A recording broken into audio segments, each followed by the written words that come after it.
Salut à tous, c'est Samuel. Aujourd'hui, nouvelle review d'une figurine arrivée cet après-midi. Non pas le matin pour une fois, le livreur avait un petit peu de retard, donc une livraison cet après-midi. On est sur une figurine, comme vous pouvez le voir sur le visuel, de la licence Transformers.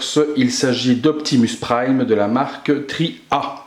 Tri-A qui doit être à mon avis des cousins ou des frères ou des sœurs de la firme Tri-Zero qui fait également pas mal de figurines. Donc Tri-A, c'est souvent tout ce qui est robotique, tout ce qui est robot ou autre. Donc un dérivé de la marque à mon avis Tri-Zero, mais je ne pourrais vous le confirmer, mais ça y ressemble très fort. Au niveau du visuel, on retrouve donc la tête d'Optimus Prime sur la face avant. On est sur une boîte noire, pas de titre, rien du tout pour la face avant. On tourne sur le côté, on retrouve un dégradé rouge et noir. Sur l'arrière, on retrouve donc la licence Transformers avec Optimus Prime, la marque Tri-A, le code barre. Et rien d'autre de bien extraordinaire. La boîte est assez succincte. Elle est énorme, elle fait approximativement 60 cm de haut, donc c'est une très grande boîte, encore super idéale à caser. Il s'agit d'une version du film Dark of the Moon, donc la face cachée de la lune. On regarde tout de suite la figurine différentes présentations cette fois-ci de la review, puisque je vous montrerai pas l'intérieur. C'est pourri de mousse, donc je l'ai ouverte déjà avant de vous la présenter pour vérifier que tout fonctionnait bien et que tout était en bon état, sachant que j'avais eu de la casse sur le Bumblebee, je vous l'avais expliqué. Donc ici pas de casse, tout est en super bêta. Donc j'ai déballé, j'ai vérifié la figurine avant. L'intérieur de la boîte n'est pas super extraordinaire à montrer, donc on passera cette étape. On passe directement sur la figurine. À tout de suite. Nous voilà donc face à la bête. Je dis la bête parce qu'elle est vraiment très impressionnante. J'avais vu sur quelques photos la semaine dernière sur Facebook de personnes qui l'avaient reçu des visuels de cette figurine, mais je ne m'attendais pas non plus à la réception à avoir un truc aussi magnifique. Mais vraiment, je vous annonce la couleur tout de suite. On est sur une œuvre d'art au niveau de la réalisation. Cette marque Tri-A m'avait déjà bluffé sur le Bumblebee, mais on est arrivé sur un niveau encore supérieur sur cet Optimus Prime qui est beaucoup plus grand. On atteint les 54 cm au niveau de la taille de la figurine. Elle est complètement articulée, on peut la bouger dans tous les sens. Le torse, les genoux, les bras, les mains, les doigts, tout est vraiment ultra articulé. La figurine a de nombreux avantages, a quelques défauts dont on discutera tout à l'heure, mais vraiment très minime au niveau des défauts.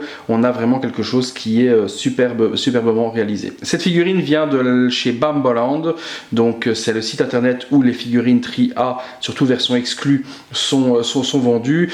Ce que je possède là, c'est la version exclue, et je vous expliquerai ensuite ce que comporte la version exclue par rapport aux autres versions classiques. Donc je l'ai acheté en mai 2015 sur le site Bamboland Store. Bamboland Store, je vous le mettrai le lien dans la vidéo. Il m'a coûté 430 $ à l'époque, donc à peu près 390 €. C'était un prix plutôt intéressant par rapport qualité-prix, niveau taille et autres. C'était quelque chose de très bon. Il y a différentes figurines qui existent donc dans la licence Transformers, c'est des statues surtout chez Sideshow peut-être, et surtout chez Prime One qui fait des statues magnifiques également, taille beaucoup plus grande que celle-là, mais à des tarifs qui dépassent les 2000 €. Donc comme je vous avais déjà expliqué, moi c'est pas trop ce que je collectionne au niveau des statuts, surtout au niveau des tarifs. Donc cette version à 390 € pour 55 cm approximativement m'allait parfaitement. Donc c'est ça que j'ai choisi plutôt cette optique là au niveau du choix de ma figurine. Et puis elle correspond avec ce que je collectionne au niveau de la taille. C'est quelque chose qui rentre dans mon exposition et dans ma collection en question. Que dire d'autre? Donc sur cette figurine en question, le paint est super bien réalisé. On fera un petit tour de la figurine après ensemble de plus près au niveau des détails. On a un paint battle damage qui est très propre, ça dégueule pas. C'est vraiment quelque chose qui est superbement réalisé. Au niveau de la figurine, quand vous la recevez, il y a quelques pièces à assembler, telles les portières avec les petits rétroviseurs qui sont amovibles ici, ceci est à assembler. Les pneus que l'on verra sur l'arrière sont à assembler aussi, et 2-3 autres pièces. Également les lames de flamme que l'on retrouve dans le film numéro 3 sont amovibles. On peut les enlever également. Il y en a 2 qui sortirent en déboîtant donc du bras, et il y a cet énorme blaster, si vous comparez le blaster par rapport à ma main, vous voyez un peu la taille du blaster, qui lui est donc fourni dans la version exclusive uniquement chez Bamboland. Donc ceux qui ont acheté en France ce genre de choses ne posséderont pas ce blaster, mais qui est pour moi super magnifique et totalement inédit dans cette boîte. Et utile car c'est une des armes qu'il a dans le film numéro 3. Elle est vraiment magnifique. Elle est très lourde et elle tient super bien dans la main, donc on peut même articuler le bras, plier le bras, ça je peux vous montrer en même temps. Si on tourne la figurine, on peut plier le bras et il reste en place, donc toujours avec l'écran. Vous voyez, si je tourne, bon la figurine forcément prend du poids, on peut la hop, refixer pour lui donner une pose différente, mais forcément ça va tourner un petit peu. Bon, soit. Ce que je voulais vous montrer, c'est que bon, là sur le plateau, c'est pas très idéal au niveau de la pose, donc je vais pas vous faire casser la gueule à la figurine. Mais ce que je voulais vous montrer, c'est qu'on peut, forcément, ça glisse énormément sur du verre. Boum. Est-ce que tu bouges? Oui, forcément. Allez, petite pause. On revient. Je la repose parce que là, ça glisse pas mal. Voilà, pardon, il y a des choses des fois qu'on veut montrer dans certaines vidéos et dont on devrait s'abstenir. Donc je voulais vous montrer que le flingue, on peut relever le bras sans qu'il ne se rabaisse avec les différents crans. Forcément, il faut lui donner une autre pose puisque le poids part vers l'avant. C'est totalement possible de lui donner cette pose différente. Mais sur le verre, là sur le plateau en tout cas, c'est une vraie patinoire pour la figurine, elle se casse la gueule. Mais c'est possible, voilà. La deuxième lame qui est fournie également avec la figurine peut se mettre sur l'autre main. Donc on peut vraiment mettre les deux lames si on le désire sur les deux mains. Retirer le pistolet également. Le pistolet c'est plutôt pas mal fait également. Dans le manche il y a un petit éton qui vient s'emboîter dans la main pour justement avoir une bonne fixation, donc ça c'est plutôt intéressant également au niveau de la position de l'arme. L'étude de la crosse, voilà, j'y arrive. L'étude de la crosse a été bien étudiée au niveau de la prise en main, c'est plutôt pas mal, surtout que les doigts sont super articulés, donc on peut vraiment donner une bonne position. On fera le tour également tout à l'heure. Au niveau donc des articulations, les bras, donc tout ce qui est coude fonctionne, les poignets tournent, on peut tourner la main dans tous les sens, également au niveau des genoux, des pieds sont totalement articulés aussi, au niveau donc des cuisses c'est articulé également. On peut remarquer qu'il y a un light-up sur la figurine puisque j'ai allumé, les deux phares qui sont ici s'allument, et les yeux c'est hyper microscopique. Au début je pensais que c'était mes piles qui étaient mortes, or que c'était toutes neuves, mais non, malgré d'autres piles que j'ai mis, le faisceau de lumière qui passe à travers les yeux est vraiment trop petit. C'est un des défauts de cette figurine, c'est un peu dommage parce que les yeux auraient pu être plus gros et plus bleus, ça aurait donné plus accurate par rapport à la figurine et au film en question. Au niveau donc de la figurine, si on fait un petit tour et puis on regarde en détail, donc on retrouve vraiment une finition mais vraiment superbe. Hein. Tous les détails, on ne sait pas où poser les yeux, tellement qu'à chaque endroit où vous allez poser les yeux, il y a des parties de détails et d'assemblage qui sont vraiment magnifiques sur cette figurine. C'est vraiment bluffant au niveau de la réalisation et du nombre de pièces qu'il doit y avoir pour composer cette figurine. La peinture également pour la rouille, tout ce qui est chromé est super bien réalisé aussi, ça on fera un tour tout à l'heure ensemble également de plus près, mais c'est vraiment peint pas comme des bourrins, c'est vraiment peint avec soin et avec précision. Hein. Donc les roues, etc., la rouille, l'arrière, les deux cylindres, les portières, tout est vraiment super soigné au niveau de la peinture et de la réalisation. C'est vraiment une super figurine, hein. Je l'attends depuis longtemps et je suis hyper content de l'avoir enfin dans les mains. Donc la lame est en plexiglas pour la lame, bon, bien qu'elle est en feu, en espèce de feu fusion dans le film, mais là l'aspect plexiglas orange donne super bien également. Donc les mains, les bras avec les griffes sur le dessus. Oui, également, ce que j'ai oublié de vous montrer, vous avez un accessoire supplémentaire, donc il y a la patte griffe ici qui est amovible et qu'on peut rajouter ou retirer. Donc c'est une arme supplémentaire qui est fournie dans la boîte en accessoire. Donc le blaster qui est même chose au niveau du paint et de la réalisation, vraiment quelque chose qui est très fidèle et énorme, quoi. C'est vraiment énorme. Je vous ferai un comparatif avec Bumblebee à côté et également avec une figurine, un 6e classique, vous puissiez vous imaginer un petit peu la taille qu'a cette figurine. On fait un petit tour en détail donc de la peinture et tout ça ensemble, je prends l'appareil et on regarde tout ça. A tout de suite. Alors voilà, donc je vais essayer en même temps avec la main faire tourner la figurine, donc voilà au niveau du HS. Hein. Voilà, vous voyez les yeux, ce que je vous dis, c'est vraiment très petit au niveau du... Je vais essayer de faire une mise au point en même temps. Très petit au niveau du faisceau lumineux, hein. C'est ça qui est un petit peu dommage. Mais voilà, on y est là. Un peu plus gros, ça aurait été vraiment top. Et je vous dis, c'est pas problème de pile du tout. Hein. Donc on est vraiment sur un souci de la forme de l'œil en question. Ça c'est juste un petit peu dommage, c'est à mon avis un des seuls points négatifs, mais c'en est un en question pour moi sur cette figurine. Donc on fait un petit tour ensemble de la peinture, donc des détails. Je vous dis, partout où vous posez les yeux, il y a des détails énormes sur cette figurine. Donc vous voyez au niveau de la peinture sur les cylindres, je vais essayer de vous montrer ça également. Mais on a vraiment voilà, un souci de peinture et de détail qui est vraiment extraordinaire également. L'effet rouille est vraiment bien donné. L'effet bleuté est bon et respecté par rapport au film. Donc vous voyez sur les cylindres ici, même chose hein, au niveau du souci du détail sur la peinture.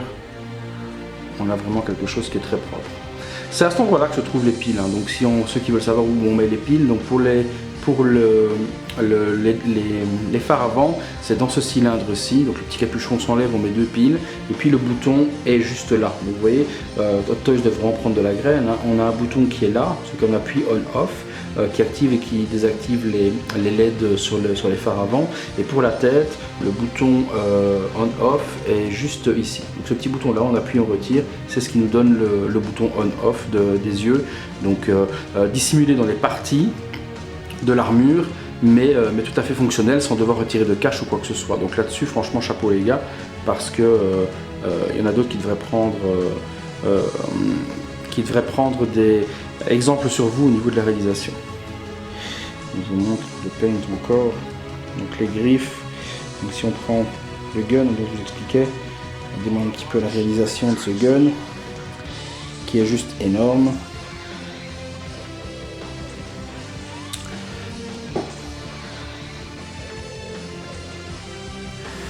Donc l'effet Battle Damage est vraiment, ce qu'on appelle le weathering, est vraiment bien réalisé. Hein. Donc les griffures que vous voyez, c'est pas des défauts, c'est donc des scènes de griffes de combat ou ce genre de choses. On a vraiment quelque chose qui est très bien réalisé. Vous voyez les griffes et les lames, même chose. Hein. Donc la lame avec le logo donc sur la lame également. Je vous dis, c'est vraiment un travail super soigné. Regardez au niveau des roues, le souci du détail également réalisé, les pneus sont en gomme aussi. Donc on pourrait vraiment la regarder sur tous les angles pendant des heures, tellement elle est ultra détaillée. Je reviens en face avant. Le HS, on va essayer de voir un petit peu plus près. Si j'arrive à faire une mise au point potable. Ouais, voilà. Je vais essayer de tourner un petit peu, vous montrer ça. Ouais, franchement, une réalisation de fou. Ouais, ça manque un peu de musique en fond, hein, je suis d'accord avec vous, mais comme je vous expliquais avec les droits d'auteur de merde, là, donc si je mets de la musique, bah on sait ce que ça donne. Ça donne des vidéos qui disparaissent après X temps, donc ça j'en ai un petit peu marre, donc ok, ça manque un peu de musique en fond, mais quand on met de musique, on doit se battre avec YouTube pour justifier qu'on a mis de la musique sans vouloir être rémunéré, ça commence à me gaver. Donc ce qui est principal, c'est de voir la figurine sous tous les angles et ce qu'on veut voir exactement et pas écouter de la musique en fond. Donc ça c'est encore mon avis personnel également. Allez, je repose le bousin et on continue, je vous donne un petit peu mon avis sur ce qu'il faut faire avec cette figurine en question. A tout de suite. Voilà, je vous ai positionné la figurine un petit peu autrement, en mode défense et attaque en même temps. J'ai rajouté à ce moment-là les 2 lames sur chaque main, j'ai retiré le gun. Donc là, ça donne un aperçu également de ce que peut donner la figurine présentée et exposée un peu différemment. Donc on a vraiment quelque chose qui est super joli également avec les 2 lames dans les mains.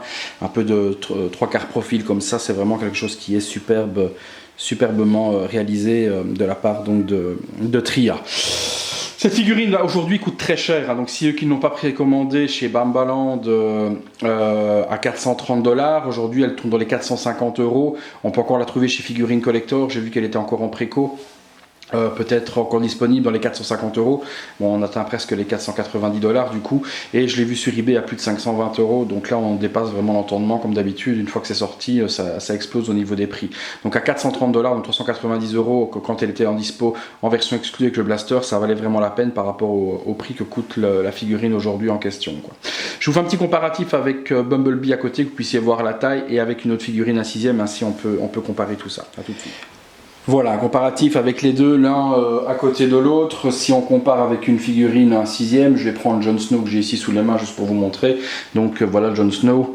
Donc on a une figurine donc qui va tenir, voilà. Figurine un 6e, on a ensuite donc Bumblebee et puis on obtient la taille sur Optimus qui nous montre que c'est quand même une figurine qui est super grande au niveau donc de la taille en question. Donc on atteint, je vous dis, presque 2 fois une figurine un 6e. Je vais la mettre à côté que vous puissiez voir mieux en pied. Voilà.